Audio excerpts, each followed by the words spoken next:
ជួនយកលេខផ្លែកទេស្ដាប់សំឡេងគេសើចសប្បាយយើងយំម្នាក់ឯងសូម្បីតែពេលគេងក៏ហូរទឹកភ្នែកចង់ហៅគេឲ្យមកស្ដាប់ខ្ញុំយំចង់សុំឲ្យគេមកដូចថ្ងៃបែ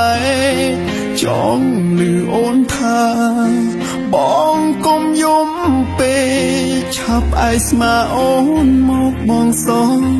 ឡាញ់យំរាល់ថ្ងៃយំឡើងសងអស់ពីខ្លួនអ្នកទៅស្រួលមិនខ្វល់អ្នកនៅស្ទើរឈួតមើលកំប្លែងទិញភ្នែកចេះស្រង់ទៅរួចគេនឹងលួចហួចិត្តនឹកខ្លួនឯងពេលមិនទាន់មានស្នេហាទោះឯកាតែគ្មានអ្វីត្រូវគិតនឹកសំលេងក្អាកក្អាយសើចេញពីចិត្តចង់រស់ក្នុងអតីតម្ដងទៀត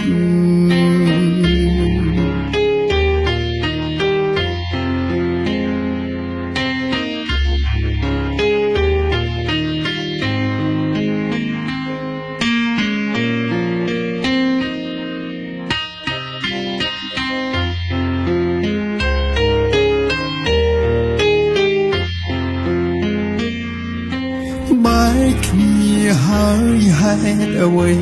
នៅនឹកគេជួនយកលេខផ្លែកទេស្ដាប់សំឡេងគេសើចសប្បាយយើងយំម្នាក់ឯងសូម្បីតែពេលគេងក៏ហូរទឹកភ្នែកចង់ហៅគេឲ្យមកស្ដាប់ខ្ញុំយំចង់សុំឲ្យគេមកដូចថ្ងៃបែកចង់លឺអូនថាបងកុំយំពេកឆាប់ឯស្មាអូនមកបងសំឡាញ់យំរាល់ថ្ងៃយំឡើងសងអស់ពីខ្លួនអ្នកទៅស្រួលមិនខ្វល់អ្នកនៅស្ទើរឈួតមើលកំប្លែងទិញភ្នែកចេះស្រង់ទៅរួចគេនឹងលួចហួចិត្តនឹកខ្លួនឯងពេលមិនទាន់មានស្នេហាទោះឯកាតែគ្មានអ្វីត្រូវគិតនឹកសំលេងក្អាកក្អាយសើចេញពីចិត្តចង់រស់ក្នុងអតីតម្ដងទៀតយំរាល់ថ្ងៃយំឡើងសងអស់ពីខ្លួនអ្នកទៅស្រួលមិនខ្វល់អ្នកនៅស្ទើរឈួត